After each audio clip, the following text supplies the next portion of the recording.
Hola, buenas tardes. Nosotros somos de la Universidad Rosario Castellanos. Mi nombre es Andrea, mi compañero se llama Edgar y mi compañera Naraí. En este caso les vamos a hablar sobre un caso práctico de cómo llevar la contabilidad desde cero. Mi compañera Naraí les va a hablar sobre los datos generales del cliente.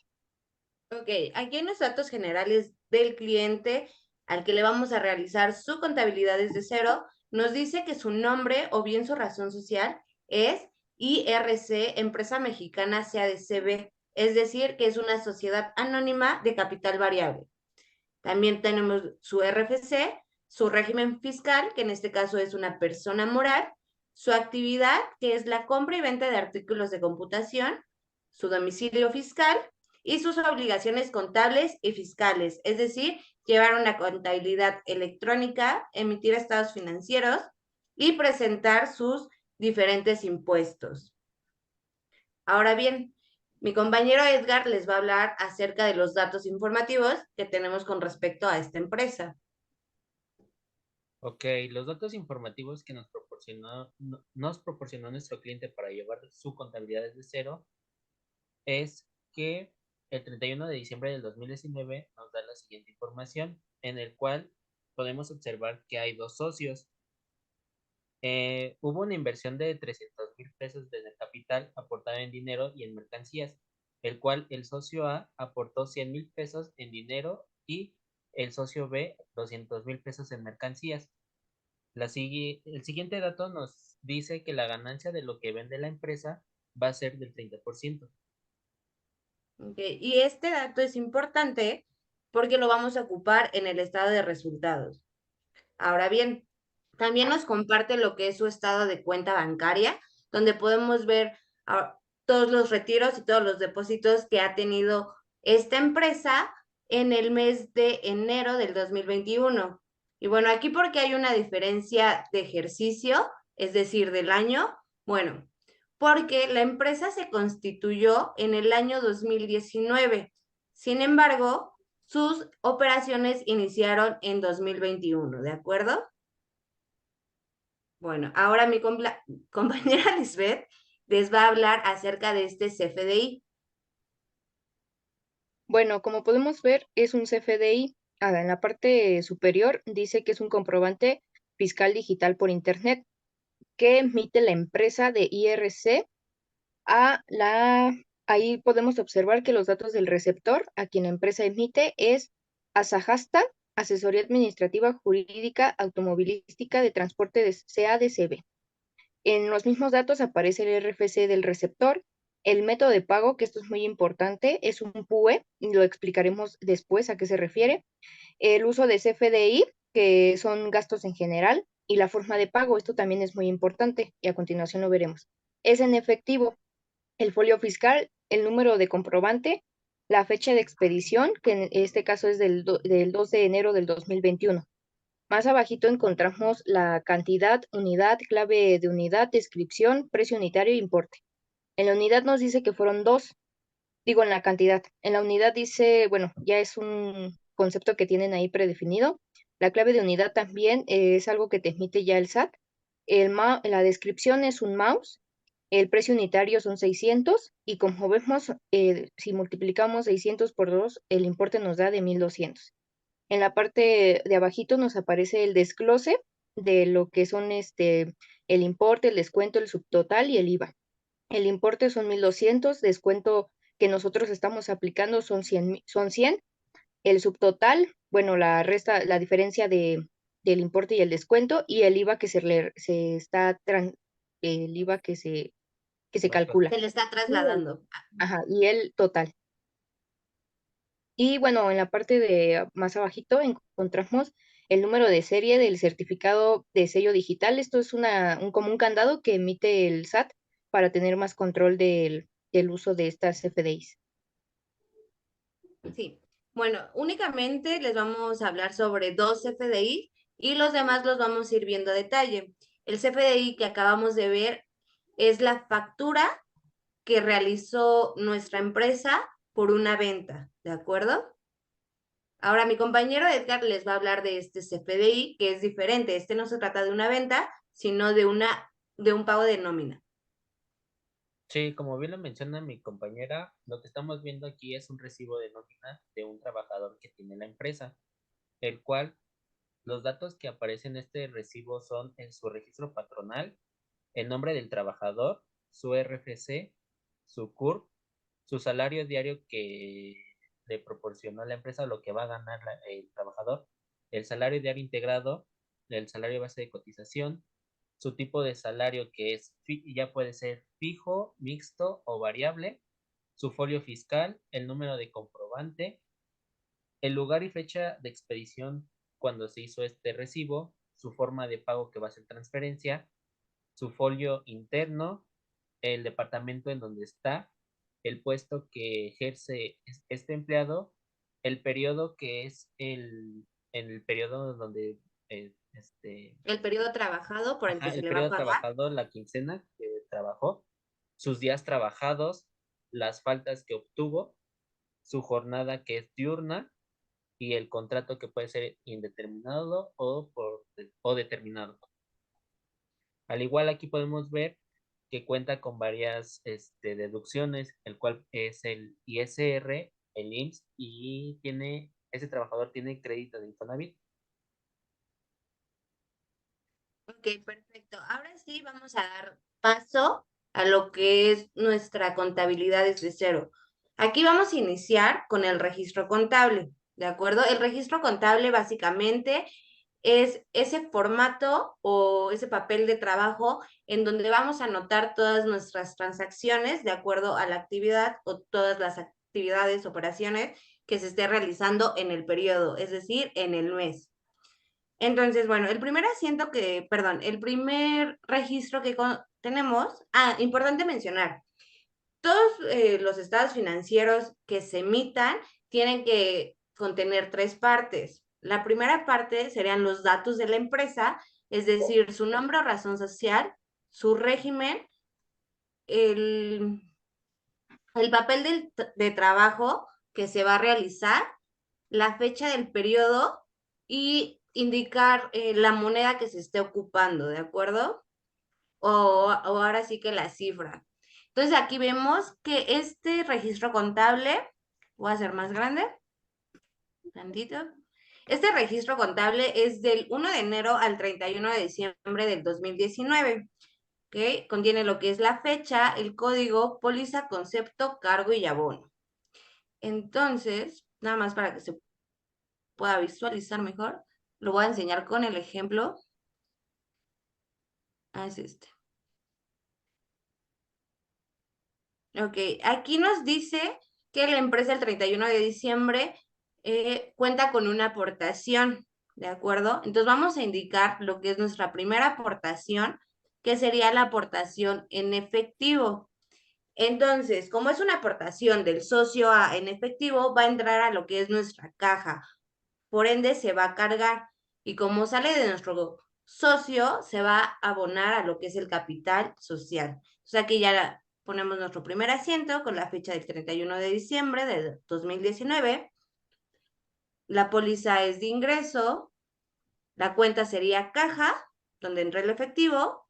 Y la siguiente caja, digo, perdón, la siguiente cuenta sería capital social. Nuestro segundo asiento, nuevamente se pone la fecha, el tipo de póliza, que es un ingreso, porque está entrando a la empresa, y es de 200,000 en mercancía. Metemos la mercancía al almacén, que sería un cargo por estos 200,000, y nuestro capital social por 200,000 de igual forma. Aquí nuestras sumas nos tienen que dar iguales, y como vemos, el cargo coincide con el abono. Ahora vamos a ver lo que es nuestro segundo registro contable. Y lo va Bueno, con... bueno, aquí nuestro segundo registro contable sería el periodo del 2020. Sería del 1 de enero al 31 de diciembre del 2020, porque como observamos, los datos de aportación los tenemos del 2019. En 2020 no hubo operaciones y ya fue hasta el 2021. Aquí, bueno, calamos los saldos iniciales del ejercicio anterior, que sería lo que explicó mi compañera, que sería una entrada a caja, una entrada a almacén y bueno, cargamos a capital social y también observamos la fecha y es una póliza de diario. En el asiento 2, igual, bueno, este sería el 31 de diciembre. Este asiento es sobre el saldo final del ejercicio porque como observamos en el estado de cuenta tenemos un saldo inicial para el periodo 2021 en enero de 90,000, por lo que eso nos indicaría que en el 2020 tuvo un saldo final de 90,000. Así que en bancos vamos a cargar los 90,000 y en capital social igualmente los vamos a abonar los 90,000. Igual las sumas iguales nos coinciden, tienen que corresponder los cargos y los abonos. La teoría de la partida doble. Y bueno, a continuación mi compañero les va a explicar algunos asientos del periodo 2021. Bien, ahora nos pasamos al año 2021, recordando que en este año fue cuando empezó a tener operaciones la empresa de nuestro cliente, en el cual en el asiento 1 podemos observar que tenemos caja, bancos y almacén, que son los aportaciones de los años anteriores y los arrastramos en este ejercicio, en el cual tenemos caja con 100,000 pesos, bancos de 90,000, que es con el que está iniciando la empresa en el 2021, el almacén que también arrastramos de los ejercicios anteriores, que son 200,000, y el capital social, que son 390,000, que es la suma de todos los cargos. En el asiento 2, aquí ya nos vamos a meter un poco más sobre los FDIs, porque nos presenta una venta de mercancías del mouse. Aquí, como podemos observar en el CFDI, como ya lo había mencionado mi compañera Liz, tenemos que fue una venta de un mouse que fue de forma de pago en efectivo. Por esta razón, estamos cargando a caja, porque es una entrada en efectivo. Abonamos a las ventas, que son los 200,000. Aquí hacemos el descuento, que son 100 pesos, que los cargamos, y el IVA que se va a trasladar es de 176 pesos. Y recordemos que aquí está el método de pago, que es el PUE, que es el pago en una sola exhibición. Esto quiere decir que se pagó de contado. Liz, ¿quieres aportar algo a este asiento? Sí, bueno, en el asiento 2 recordemos que ya empiezan las operaciones de la empresa para el año 2021. Aquí ya van a empezar a haber ingresos y egresos. Es correcto. Ok, perfecto. En el asiento 3 tenemos de igual forma lo que es una venta de mercancía de teclado, ¿ok? Aquí al lado tenemos lo que es el CFDI que emitió la empresa a la que le estamos llevando la contabilidad.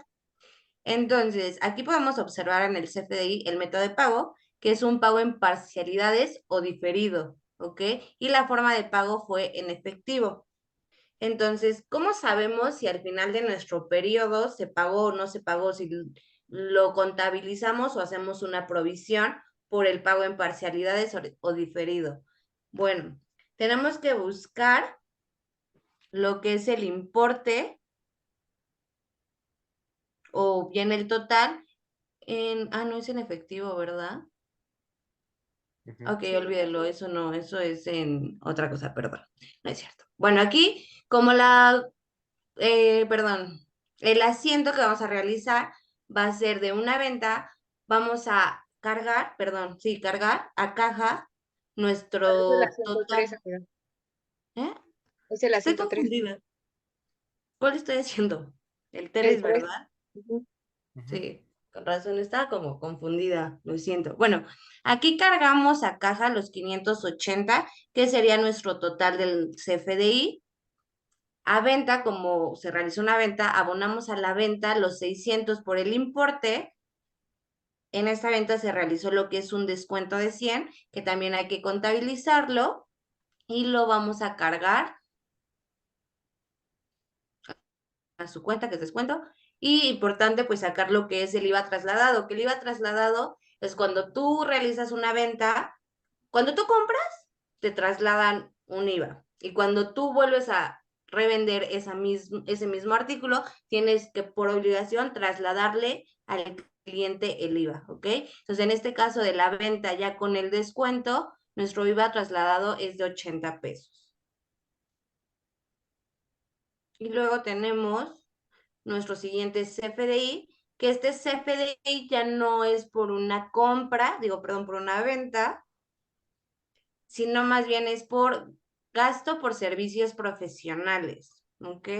Aquí se está contratando lo que son servicios en mercadotecnia para la empresa, que de igual forma fue un PUE, que es un pago en una sola exhibición, y su forma de pago fue en un cheque nominativo, por lo que se va a ir a bancos, ya no se va a ir a caja. Entonces aquí tenemos que nuestro pago fue por honorarios de 12,000, el ISR que se le tiene que retener al pago por honorarios es de 1,200, el IVA acreditable para la empresa corresponde a 1,920, el IVA retenido por este pago de servicio o pago de honorario es de 1,280 y aquí para saber qué nos llegó al banco, bueno, obviamente tiene que coincidir con el total de la factura. Entonces aquí vamos a tomar el pago de honorarios menos el ISR retenido más nuestro IVA acreditable, que sería como a favor de nosotros, menos el IVA retenido, lo que nos da 11,440 que entraron a nuestros bancos.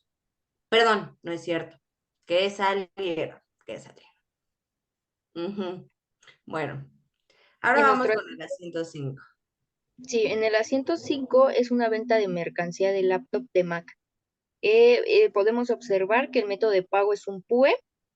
Esto quiere decir que es un pago en una sola exhibición, que se paga de contado, como ya había comentado mi compañero, y es por transferencia electrónica. Esto quiere decir que entonces entró al banco. Por lo que nuestro primer cargo sería banco, sería el total de lo que viene en la factura, que serían los 52,200. La venta realizada fueron de los de 45,000 y su IVA trasladado, que es del 16%, serían 7,200. Ahora en el asiento 6, no, es una nota de venta. Amiga, ¿le puedes cambiar al asiento 6 en la CFDI? Ah, perdón, sí, perdón. Bueno, aquí es una nota de venta de teclado para PC. Aquí tenemos una diferencia de que en el anterior pues había un CFDI y esta es una nota de venta. Nuestro primer cargo es a bancos de 1,740. ¿Cómo sabemos que este dinero entró a bancos y dice que es una nota de venta? Bueno, porque en el estado de cuenta, ahorita que lo revisemos, se van a dar cuenta que es que fue una entrada y ahí lo podemos observar. La venta fue de 1,500 y su IVA trasladado fue de 2,400. Digo, de 240. Bien, el asiento número 7 igual es una nota de ventas, en el cual podemos observar que se hizo una venta de la USB. En este caso, esta nota de ventas se pagó en efectivo, por lo cual nosotros cargamos a caja los 870 del total del importe que se va a pagar de la nota de ventas. En las ventas tenemos los 800, que es el importe original. Aquí le aplicamos el descuento, que sería de 50 pesos, y a los 800 de la venta se le va a aplicar la tasa del 0,16% para que nos dé un IVA trasladado de 120 pesos. Sí, y bueno, aclarando un poquito todo esto, porque aquí se sabe que es una nota de venta y fue pago en efectivo y entró a caja. ah, es, Hablando con nuestro cliente, nos había comentado que todas las ventas ya habían sido pagadas, por lo que entonces se sabe también que esto ya fue pagado. Exactamente.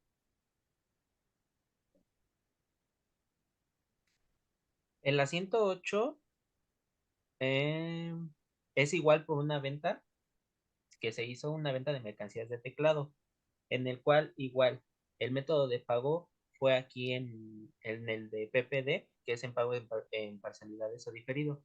Pero al igual como nos había comentado nuestra compañera Liz, esto se ve en el estado de cuenta, en el cual podemos observar que se pagó ya bueno, se pagó totalmente. Por eso, igual cargamos a caja los 580 pesos, al igual que en esta venta se aplicó un descuento de 100 pesos.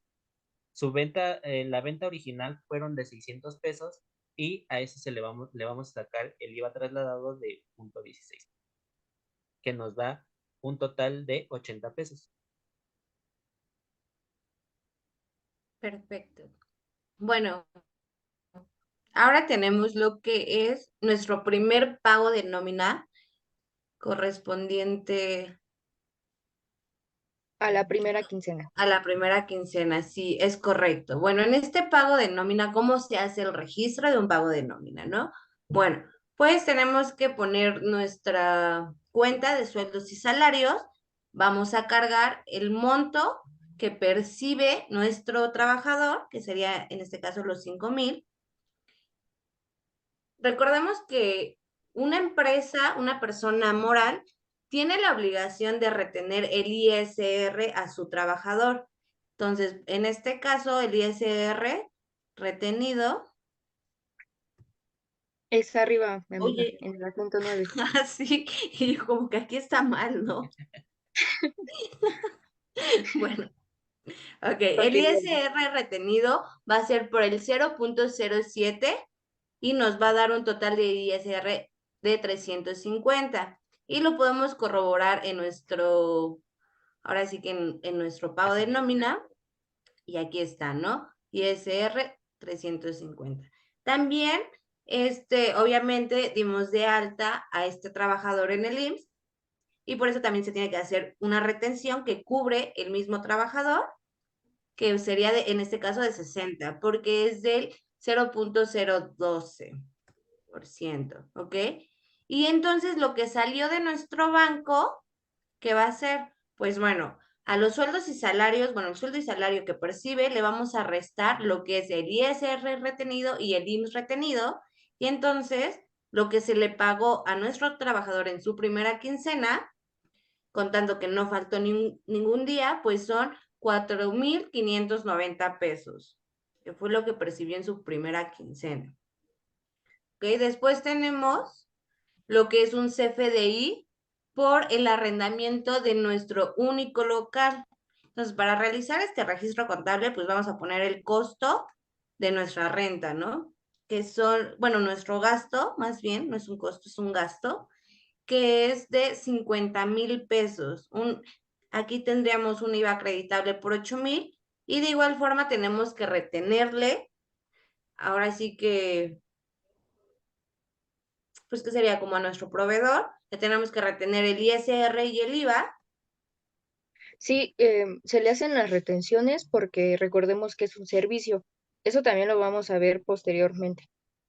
Ok, perfecto. Y entonces se va a abonar 47,666,67. ¿Cómo sacamos este número?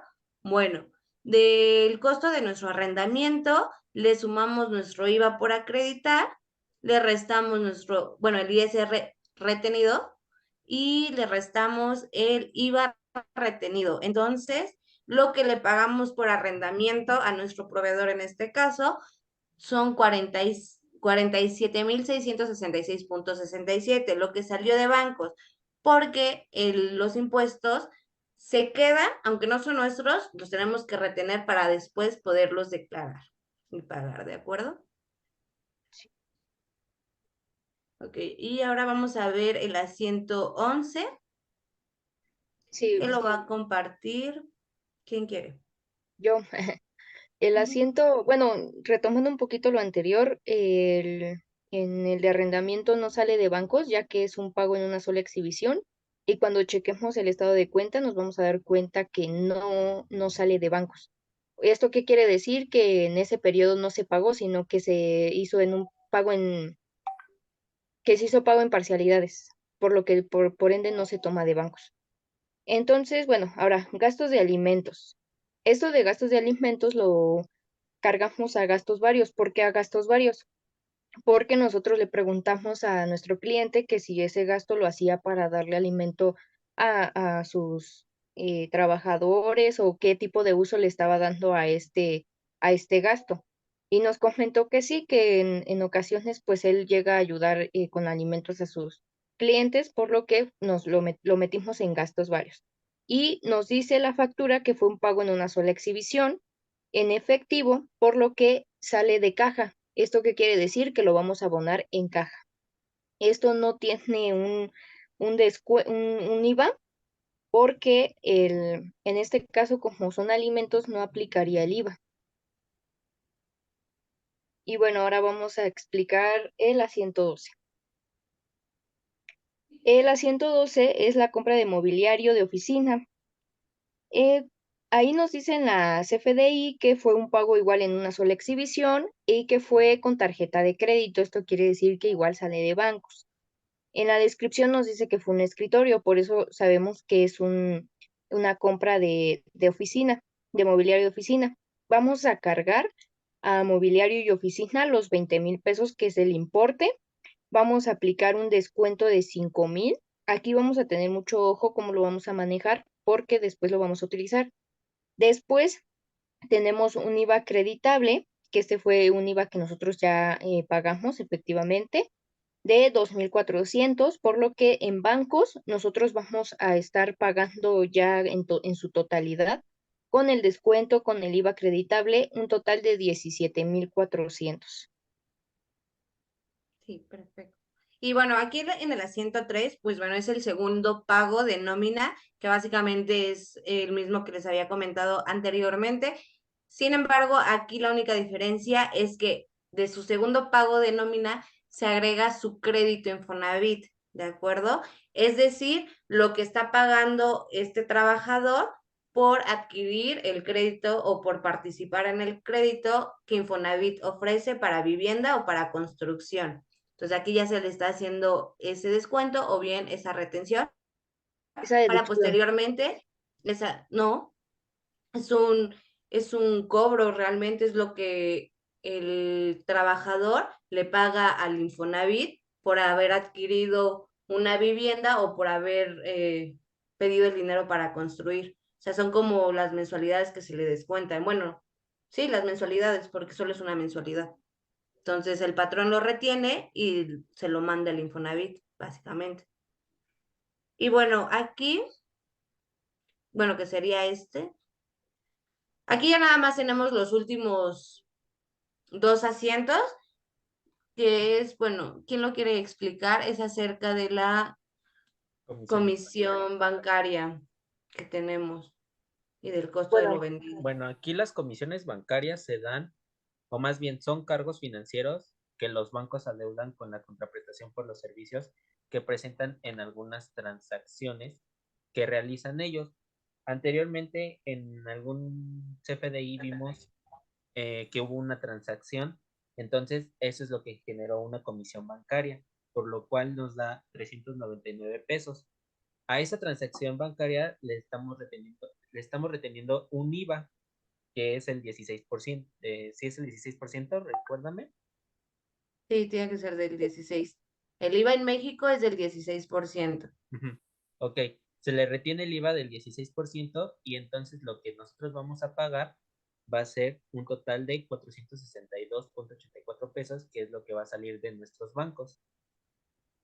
y bueno, el asiento 15 es el costo de lo vendido. ¿Cómo vamos a determinar el costo de lo vendido? Con todas nuestras compras, obviamente, y con nuestras ventas vamos a sacar el 30%. Por eso fue un dato muy importante que teníamos que tomar a consideración. Este lo vamos a sacar del estado de resultados, que posteriormente vamos a ver la operación, pero en este caso nos dio que es un total, bueno, sí es un total de 37,961,54, que lo vamos a cargar a costo de ventas y lo vamos a abonar a almacén. Ok, bueno, entonces una vez hecho nuestro registro contable, nos vamos a pasar a hacer las test de mayor, es decir, los esquemas de mayor. Los estados financieros que se presentan con los asientos contables que acabamos de realizar.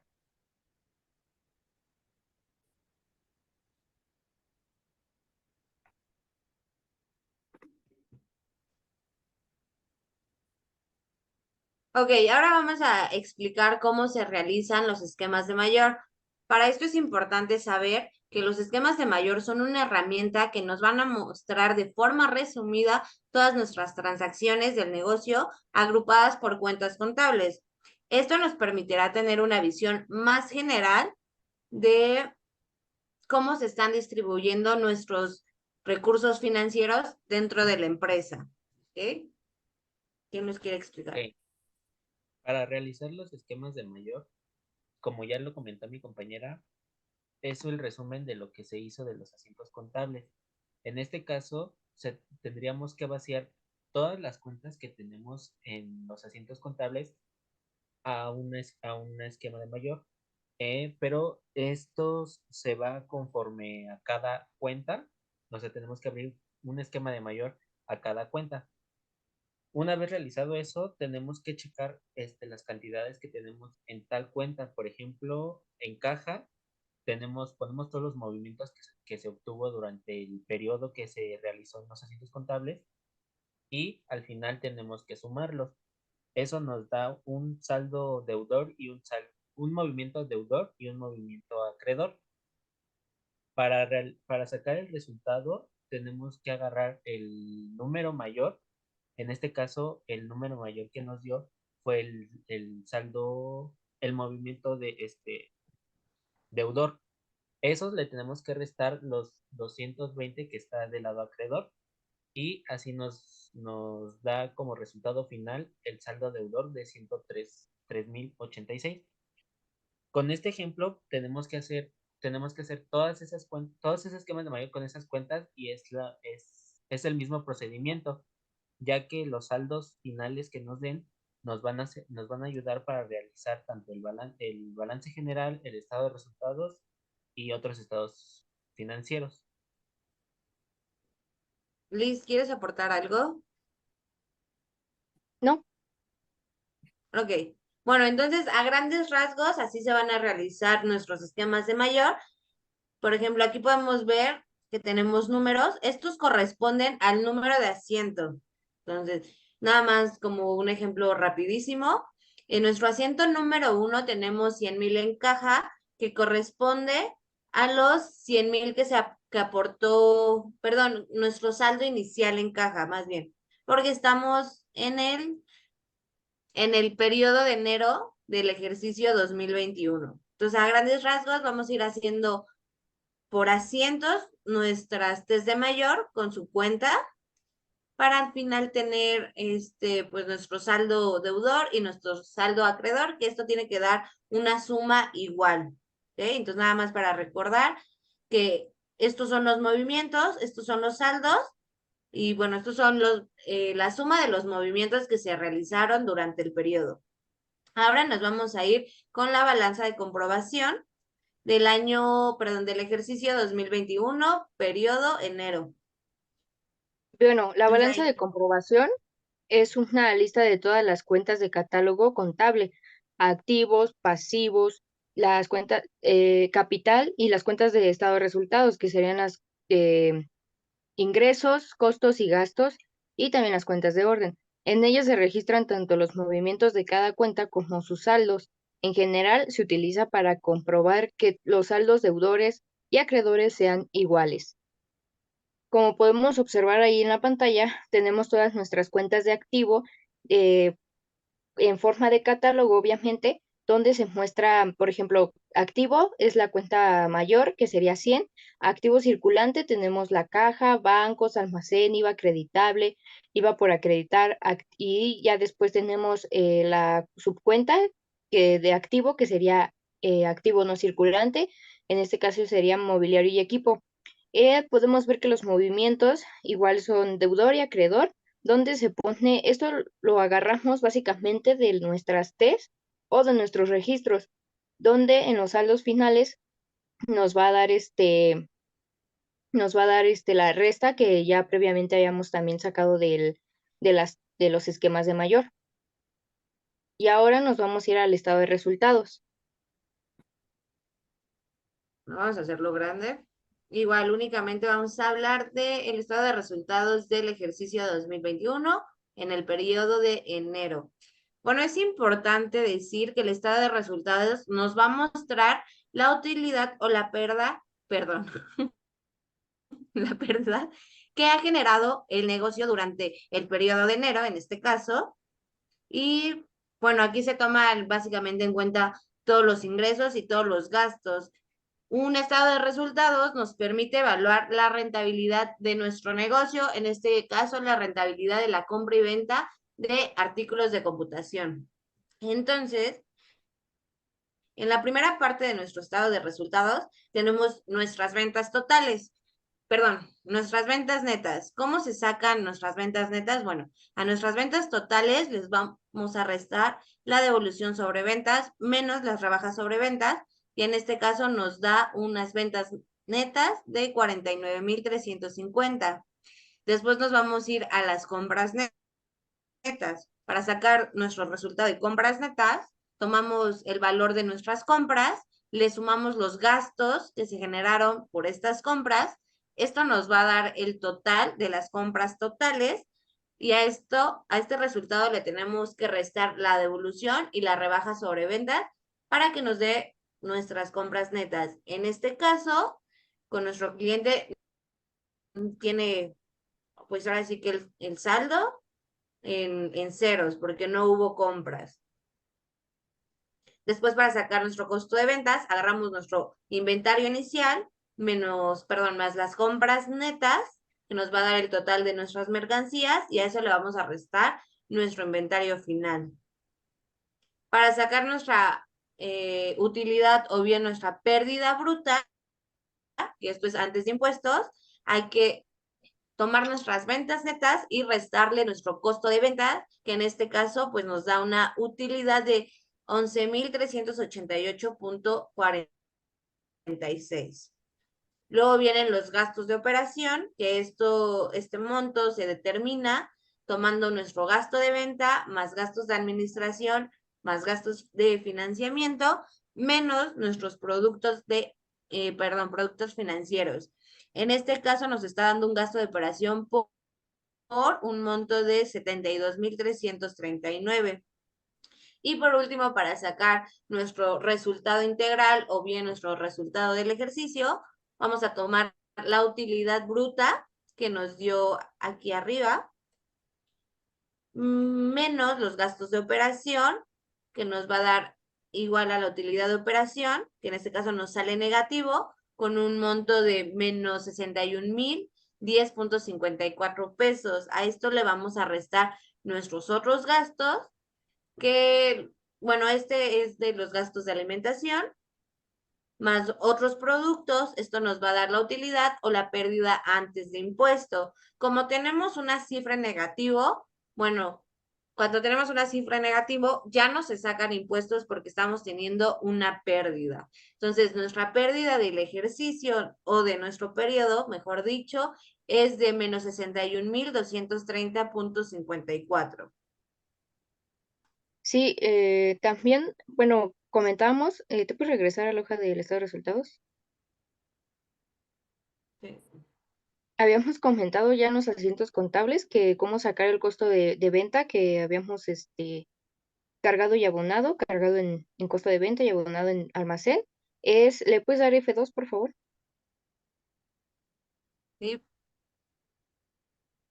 Es nuestras ventas netas entre el 1.3. ¿Por qué es el 1.3? Bueno, básicamente es igual como se saca el IVA, pero como ya nos habían dado un dato de que el 30% era sobre las ganancias, por eso es que así se saca el costo de ventas, ya que no tenemos inventario inicial ni nada de lo que se requiere para sacarlo con la otra fórmula. Y ahora sí, ya nos vamos al estado, al balance general. Ok. El balance general es un estado financiero mediante el cual nos mostrará la situación económica y financiera de la empresa en un momento determinado, en lo cual aquí nosotros vaciamos tanto del periodo de los 2019 hasta el 2021. Este balance general bueno, se puede decir, se divide en dos partes. Del lado izquierdo vamos a encontrar que son los activos.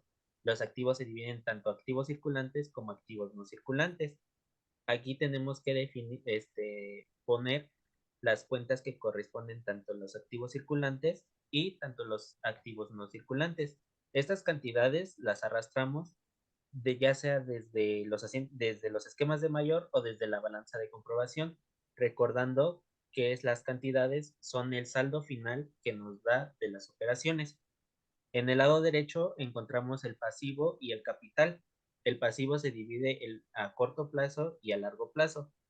Y el capital también se divide en el capital contribuido y capital ganado. En el balance general también vamos a agregar el resultado que nos dio del estado de resultados. En este caso, como nos dio una pérdida, lo vamos a meter a la cuenta de pérdidas del ejercicio. Y recordando la teoría de la partida doble, es que, como se dice, a todo cargo corresponde un abono, nos tiene que cuadrar tanto los activos como el total pasivo más capital.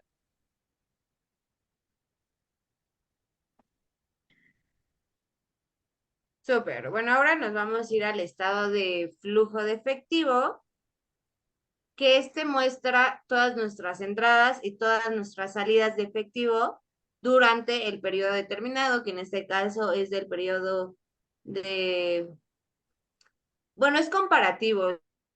Estamos haciendo los estados financieros comparativos de 2019, 2020, 2021. ¿Ok? Haciendo este estado de flujo de efectivo, nos permite analizar la liquidez de nuestro negocio. En este caso, bueno, como las actividades empezaron en 2021, tenemos nuestras actividades de operación de 2021 sobre, pues, cobro a clientes, pago a proveedores, acreedores, pagos de nóminas, impuestos, lo que nos va a dar un total de actividades por operación de 37,068.16 pesos. Nuestras actividades de inversión pueden ser negocio adquirido, intereses cobrados, dividendos, adquisición de propiedades, planta y equipo y cobro por venta de propiedades, planta y equipo. En este caso solo adquirimos lo que fue un escritorio. Entonces, de totales por actividades de inversión tenemos 17,400. Y por último tenemos el apartado de las actividades de financiamiento. Tenemos que en el año 2019 obtuvimos una entrada de efectivo por emisión de capital, lo que aportó el socio A en efectivo, que son los 100,000. Después, en el año 2020, tenemos que la entrada de efectivo por emisión de capital fue de 190,000 y nuevamente iniciamos con ese mismo saldo en el año 2021. Entonces, bueno, aquí están los totales y el total de flujo de efectivo que se generó en el periodo o bien en los ejercicios. Podemos ver que, bueno, aquí solo tenemos estas dos cifras en los 2 años, pero ya en el año 2021 nos da un flujo de efectivo de 209,668.16. ¿Ok? Aquí es importante poner cómo inicia nuestro ejercicio en bancos y caja y cómo termina nuestro ejercicio, hablando de las entradas y salidas o bueno, no más bien de nuestro saldo. Y bueno, el total el total que nos dé el estado de resultados tiene que coincidir con el total de bancos y caja de nuestro balance general. Entonces aquí podemos observar que nuestro total de bancos y caja son 209,668.16. Si nos vamos a nuestro balance general y sumamos lo que tenemos en caja y en bancos, podemos observar que nos da los mismos 209,668.16. Entonces, bueno, aquí ya podemos corroborar que efectivamente ya nos cuadró este estado financiero. Bien, ahora vamos a hablar sobre el estado de cambios en el capital. Este estado financiero, dice la SNIF, que es la aplicación parcial o total de reservas constituidas contra las pérdidas del ejercicio actual o bien para los fines por los que fueron creadas. Ahora, aquí igual es comparativo, como todos los estados que hemos estado presentando, donde tenemos, por ejemplo, en 2019 tenemos una aportación de capital social de 300,000. No tenemos un saldo inicial, por lo que en este año se constituye la empresa. Y resultado del ejercicio, recordemos que para el año 2019 no tuvimos operaciones, por lo que ahora sí que en esta parte el total de capital es de 300,000 y los totales en cuestión de los conceptos de capital social, utilidad del ejercicio, pérdida del ejercicio, etcétera, igual es de 300,000.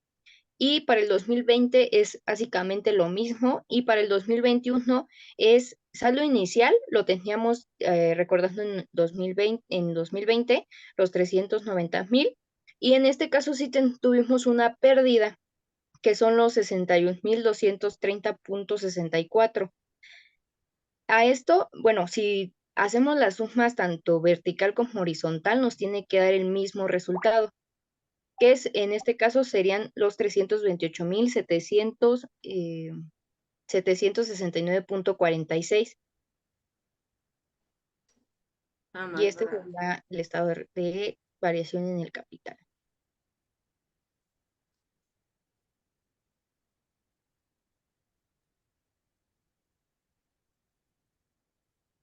Bueno, ¿quién quiere hablar sobre las notas a los estados financieros? Bueno, yo les voy a dar una breve introducción de, pues, qué son estas notas, ¿no? ¿Para qué nos sirven? Entonces, bueno, las notas a los estados financieros son explicaciones a detalle o complementarias de la información de los estados financieros que no se ven a simple vista, ¿de acuerdo? Es decir, que nos proporciona información adicional y detalles importantes acerca de nuestros estados financieros. Como primera nota tenemos que la empresa es una sociedad anónima de capital variable y tiene como actividad principal la compra y venta de artículos computacionales, ¿ok? Y que esta se constituyó en el año 2019. Que esto ya se los habíamos venido manejando, pero como tal, no viene plasmado en los estados financieros, ¿ok? También en una segunda nota tenemos que los estados financieros consolidados de la compañía o de la empresa a la que le estamos realizando la contabilidad son presentados y preparados de acuerdo a las normas de información financiera, NIF, emitidas por el Consejo Mexicano para la Investigación y Desarrollo de Normas de Información Financiera, CINIF. ¿Ok? La ¿Alguien nota, quiere continuar? sí. La nota 3 nos habla de los acuerdos de las políticas internas que tiene la empresa.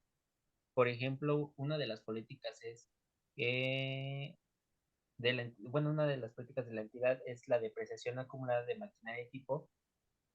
Se tendrá que depreciar en 4 años con un porcentaje de 25%. Esto ya depende de cada empresa poniendo sus porcentajes o al igual pueden utilizar ese porcentaje de acuerdo a la ley. Pues sí, la ley con la que nos apoyamos, sí, básicamente. En la nota 4 nos habla sobre el registro de las operaciones, en donde nosotros debemos de explicar, bueno, o sí, de explicar o de entender qué moneda vamos a manejar dentro de la entidad, ya sea pesos mexicanos, euros, dólares, etcétera. La nota 5 nos habla sobre la pérdida fiscal ocurrida en el ejercicio. Podrá disminuirse en la utilidad fiscal de los 10 ejercicios siguientes hasta agotarla. ¿Esto qué quiere decir? Que la pérdida que, por ejemplo, tengamos, que más bien tuvimos ahorita en 2021, la podemos ir disminuyendo en 2022 si se llega a dar una utilidad hasta agotarla en 10 años. La nota 6 nos habla sobre la política de la empresa. Nos da a conocer que por medio de los descuentos y las compras realizadas en los meses de enero del 2021, que esta es la NIF A2, no, A7.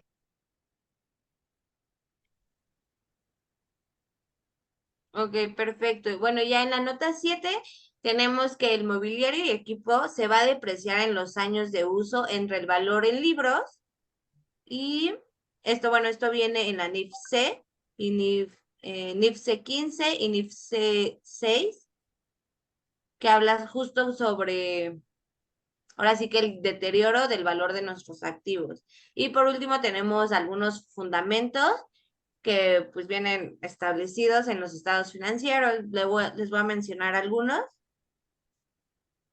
Dice aquí, normalmente las notas se presentan en el siguiente orden, el cual contribuye al entendimiento por parte de los usuarios de la información que se presenta en los estados financieros de la entidad y a la comparación de estos con otras entidades, ¿no? Es decir, con la competencia. Entonces, bueno, como inciso A, tenemos que la declaración en la que se manifieste explícitamente el cumplimiento cabal de las normas de información financiera para lograr una representación razonable. En caso de lo contrario, debe relevarse este hecho. ¿Okay? En el inciso B, tenemos la descripción de la naturaleza de las operaciones de la entidad y de sus principales actividades. En este caso, pues la principal actividad de nuestro cliente, pues es la compra y venta de artículos de computación. Y así tenemos más fundamentos. Ahora bien, vamos a pasar a hablarles un poquito más acerca de la determinación de los impuestos que generó esta empresa en el periodo de enero del ejercicio 2021.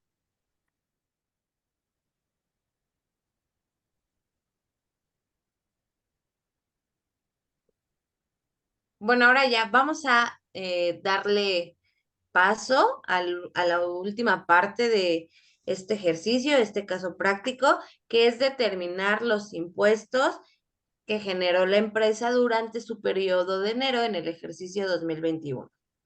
Entonces, bueno, el primer impuesto que tiene esta empresa es el pago provisional de ISR, impuesto sobre la renta.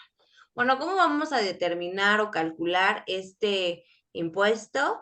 Pues bueno, para empezar, pues nos tenemos que ir a las leyes correspondientes y en la ley del ISR, bueno, la ley del impuesto sobre la renta, tenemos que en el artículo 14 nos dice, los contribuyentes efectuarán pagos provisionales mensuales a cuenta del mismo, del impuesto del ejercicio a más tardar el día 17 del mes inmediato posterior. Es decir, que estos pagos provisionales se pagarán el día 17 de febrero, ¿ok? También, bueno, nos menciona que este cálculo se hace, que se debe calcular más bien el coeficiente de la utilidad correspondiente al ejercicio anterior, ¿ok? Y este coeficiente se va a dividir entre los ingresos nominales del mismo ejercicio. Ok, en el artículo 9 nos dice, las personas morales deberán calcular el impuesto sobre la renta aplicando la tasa del 30%. Entonces, bueno, ya en el caso práctico podemos ver que en los ingresos nominales tenemos 49,700. Y como bien nos lo menciona el artículo 14 de la ley del impuesto sobre la renta, de esto tenemos que sacarle su coeficiente de utilidad. ¿Ok? Entonces tendríamos que multiplicar en, ¿qué era? El coeficiente Ah, bueno, corresponde. si este coeficiente se corresponde con el último ejercicio, en este caso, como en nuestra empresa inició actividades en 2021, pues no tenemos coeficiente de utilidad. Por ende, nuestra utilidad estimada pues nos va a dar 0, tampoco tenemos pérdidas fiscales, por lo que nuestra base nos va a dar 0, eso multiplicado por la tasa del impuesto sobre la renta, que es del 30%, pues nos da un pago provisional del periodo de 0 pesos.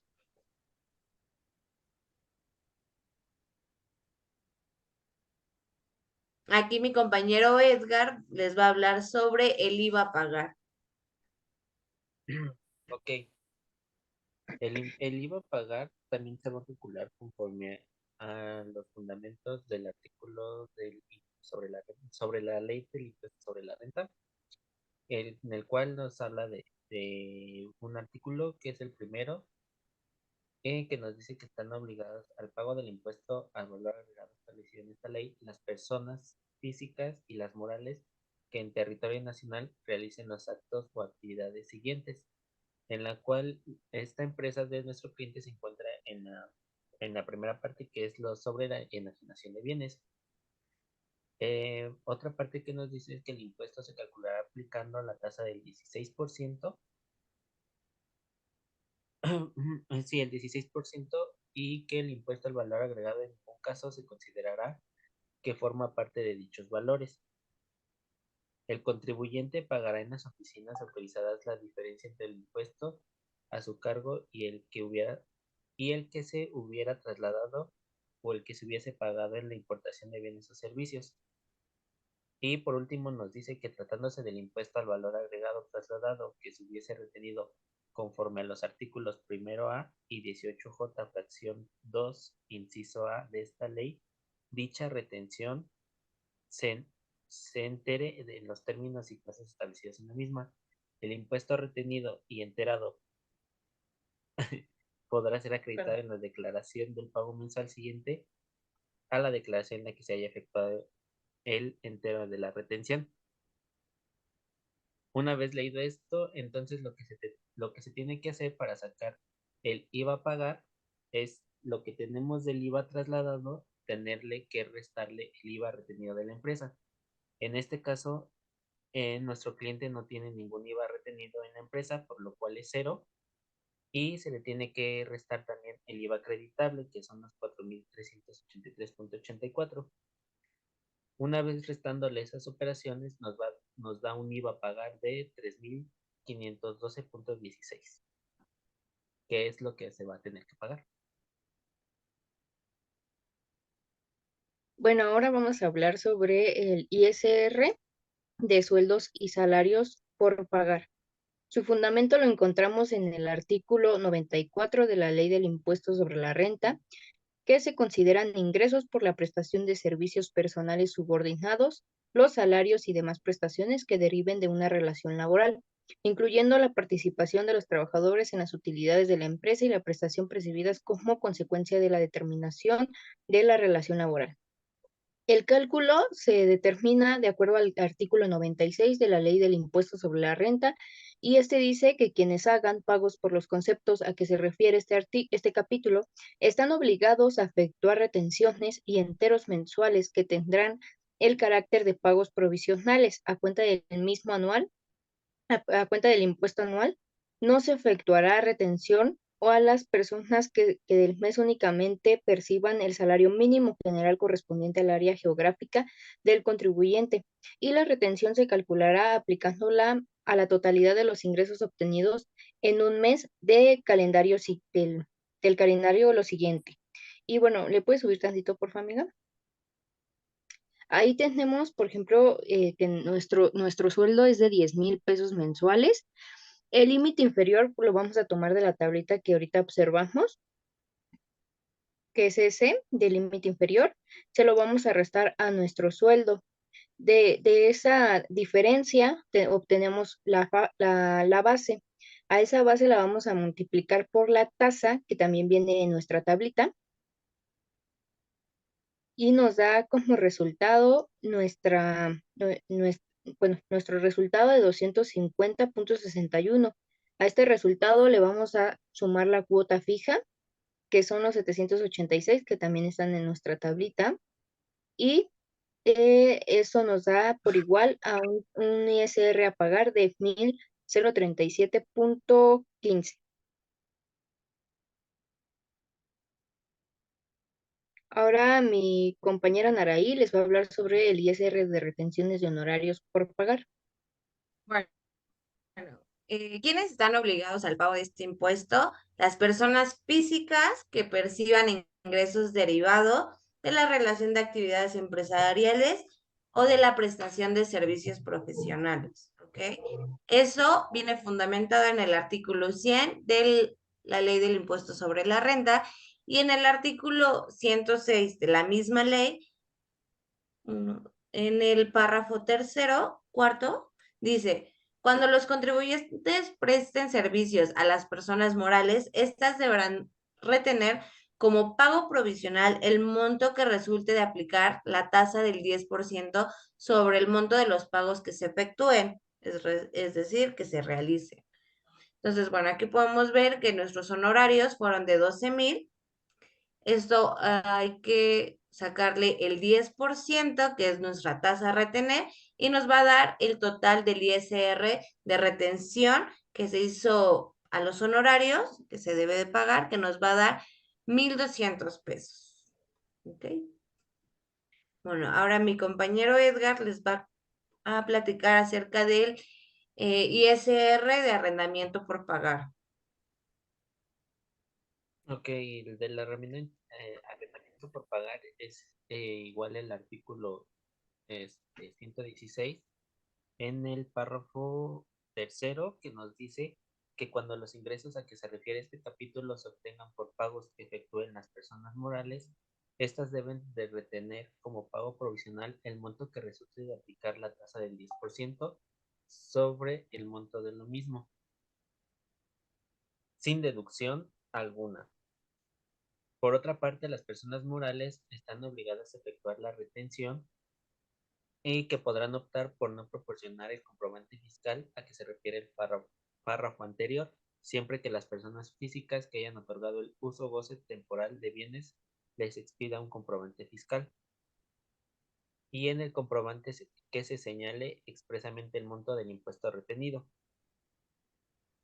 Ante esto, el cálculo que se hizo para sacar el ISR retenido del arrendamiento fue poner la cantidad de los 50,000 pesos por la tasa del 10%, que nos va a dar un ISR retenido por arrendamiento por pagar de 5,000 pesos.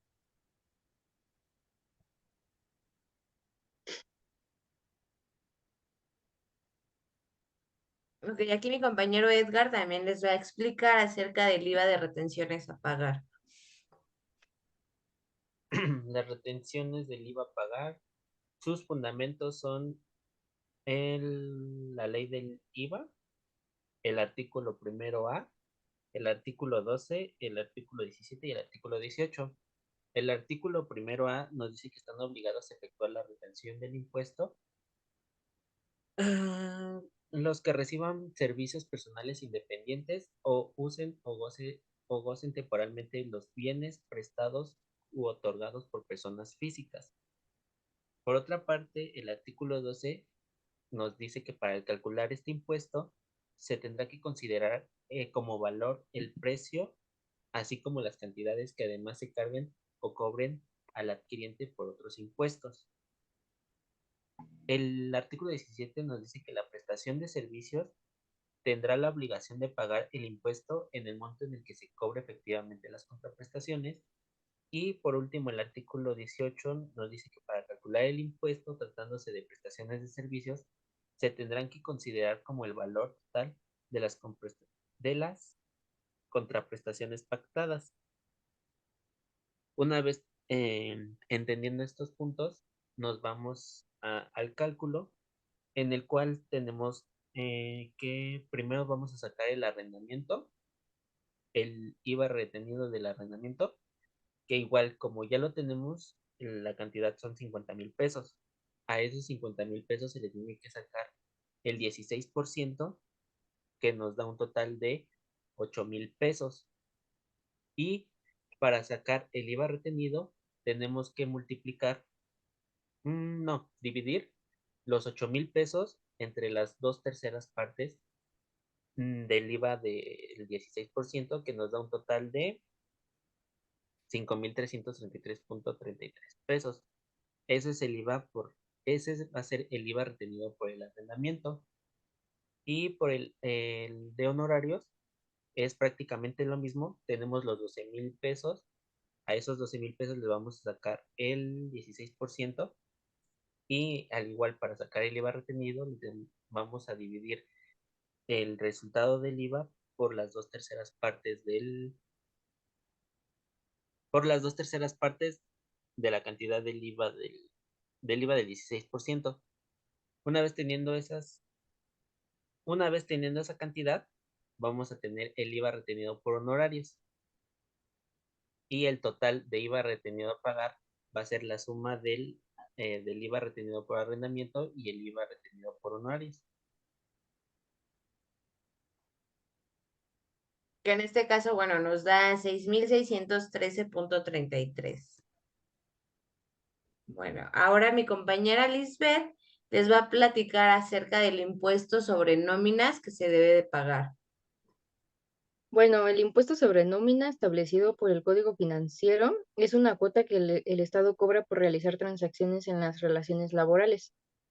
Y bueno, aquí su fundamento es el Código Fiscal de la Ciudad de México. Lo encontramos en el artículo 158 del impuesto sobre nóminas, que se determinará aplicando una tasa del 3% sobre el monto total de las erogaciones realizadas por concepto. El Código Fiscal de la Ciudad de México, artículo 159, donde dice que se causará en el momento en el que se realicen las erogaciones por el trabajo personal subordinado y se pagará mediante declaración. Y también en el Código Fiscal de la Ciudad de México, en el artículo 156, se encuentran obligados al pago del impuesto sobre nómina las personas físicas y morales que en la Ciudad de México realicen erogaciones en dinero o en especie por concepto de remuneración al trabajo personal subordinado. Y el cálculo, ¿cómo se realiza? Bueno, en este caso, como no tenemos, este trabajador no ha trabajado, bueno, sí, no ha trabajado el año completo, y no se ha realizado el pago de vacaciones ni de prima vacacional, solamente vamos a sacarlo con el salario base, que es el mensual, que serían los 10,000 pesos, y lo vamos a multiplicar por la tasa del 3%. Esto nos da un total a pagar de impuestos sobre nómina de 300 pesos. Ahora les voy a hablar sobre las cuotas patronales. Estas cuotas están destinadas a cubrir prestaciones de seguridad social, como lo que son pensiones, atención médica, invalidez y riesgo de trabajo. Aquí en las... Sí, bájale tantito, un poquito más, Así. un poquito más abajo. Ah, sí, sí, perdón. Así. El fundamento que tenemos lo encontramos en la Ley de Seguridad Social, en el artículo 39, donde establece que las cuotas obrero-patronales se causarán por mensualidades vencidas al patrón y el patrón está obligado a determinar sus importes en los formatos impresos o, o uso al programa informático autorizado, así, ay, no me lo muevas, por el Instituto. Asimismo, el patrón deberá presentar ante el instituto las cédulas de determinación de cuotas del mes que se trate y realiza el pago respectivo a más tardar el día 17 del mes inmediato siguiente. Y en el artículo 3 de esta misma ley nos establece que la realización de la seguridad social está a cargo de entidades y dependencias públicas, federales o locales y de organismos descentralizados conforme a lo dispuesto en la ley y demás ordenamientos legales sobre la materia. Y bueno, para determinar estas cuotas, primero tenemos que determinar, ¿le puedes subir más? Determinar el salario base de cotización.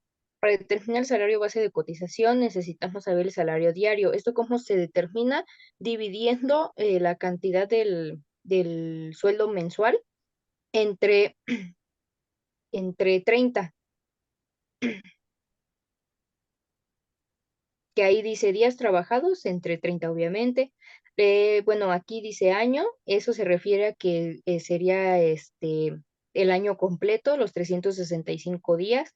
El aguinaldo, que corresponde a 15 días de vacaciones. ¿Le puedes dar F2? Sí.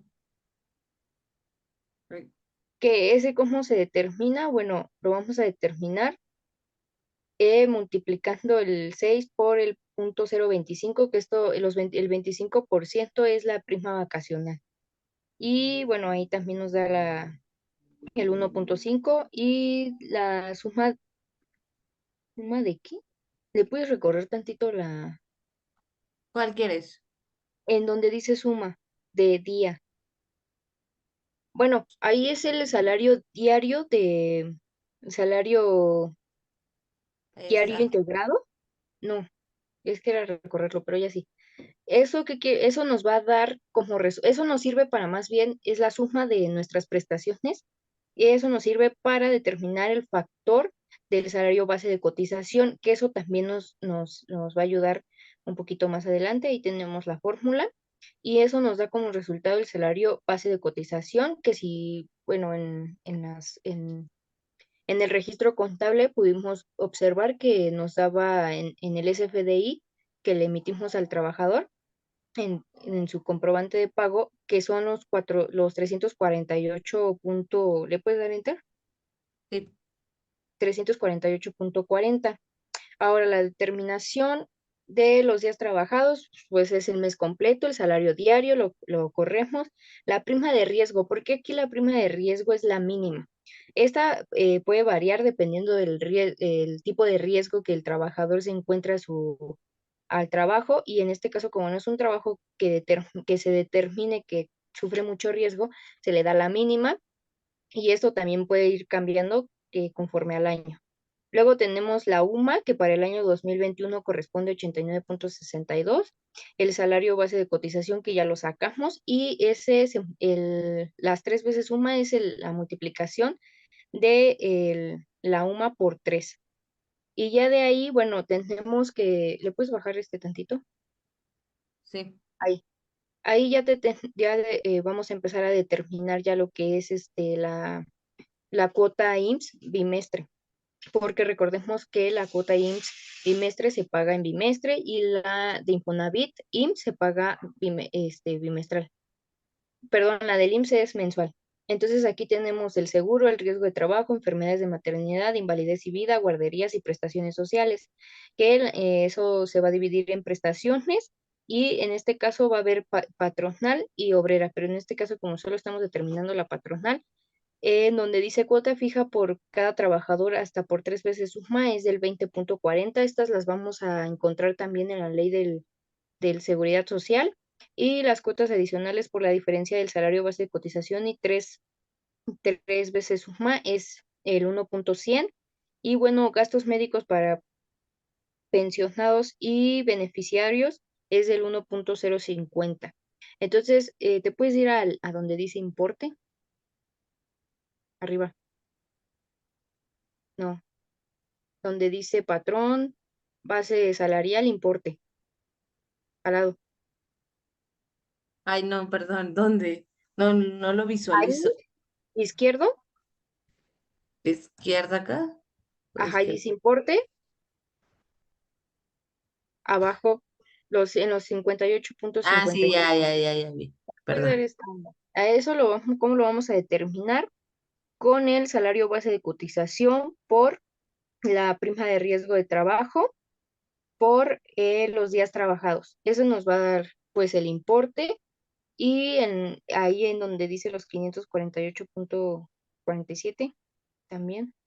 Eso cómo lo vamos a determinar de la misma manera, solo que esta vez vamos a agarrar los 20.40% y pues bajarle a donde dice 109.75. Y aquí igual, o sea, es la multiplicación de el salario base de cotización por la prima de riesgo y perdón, por los días trabajados y por el 1.50 que corresponde a los gastos médicos. Entonces, ya le puedes bajar a los 73. Ujú. Igual es la misma multiplicación, solo que agarramos el 0.70, y así con las que están abajo en especie, dinero y en especie. Ahora, para determinarlo en mensual, te puedes ir a donde dice mensual y le das F2. Ahí va a ser la suma de todo eso para determinar solamente el pago mensual que es del IMSS. Si en este caso, como solamente es enero, el periodo en el que se realizó las actividades, solamente el contribuyente tendría que pagar lo del mensual. Pero si en dado caso que fuera bimestral, también se hacen las determinaciones. ¿Le puedes poner en la bimestral, por favor? Y es igual la suma, y eso nos determina el total mensual, digo bimestral, de la cantidad que dando clic va a aparecer. Y bueno, en este caso nada más se va a pagar de IMSS 1077.35. Y eso sería pues las cuotas IMSS patronal. Ahora nos vamos a ir al balance general que va a explicar mi compañera Naraí. Es un comparativo y los dejo con ella. Perfecto, gracias. Bueno, sí, como lo comentaba Liz, aquí pusimos el comparativo del primer balance gerencial, iba a decir, el primer balance general que realizamos anteriormente y su comparativo es la actualización de este balance general ya una vez que se pagaron estos impuestos, que en este caso sería como para el mes de febrero que se tendrían que pagar. Entonces, bueno, vamos a ver. Aquí dice que en bancos teníamos 1,106,582,16 y ya acá, una vez que se pagaron estos impuestos, nos queda un monto en bancos de 87,842,17. Y de igual forma en los impuestos a pagar, que los tenemos en el pasivo a corto plazo, teníamos 22,654,33. Y una vez que se paguen, bueno, nuestro balance general quedaría en impuestos de 3,914,34. Entonces, ¿por qué queda este monto? Me gustaría saber y me gustaría que alguno de ustedes dos me contestara. Te conteste, Edgar. Perfecto.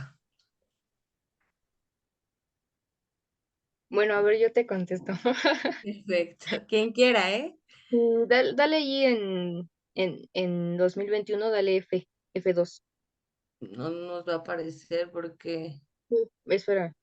Bueno, si nosotros nos regresamos a la determinación de todos los impuestos que se realizaron, de ISR y por pagar, de retenciones, de IVA y etcétera, cuando una vez que ya se realiza el pago, ¿por qué queda eso? Porque se le resta a todos esos.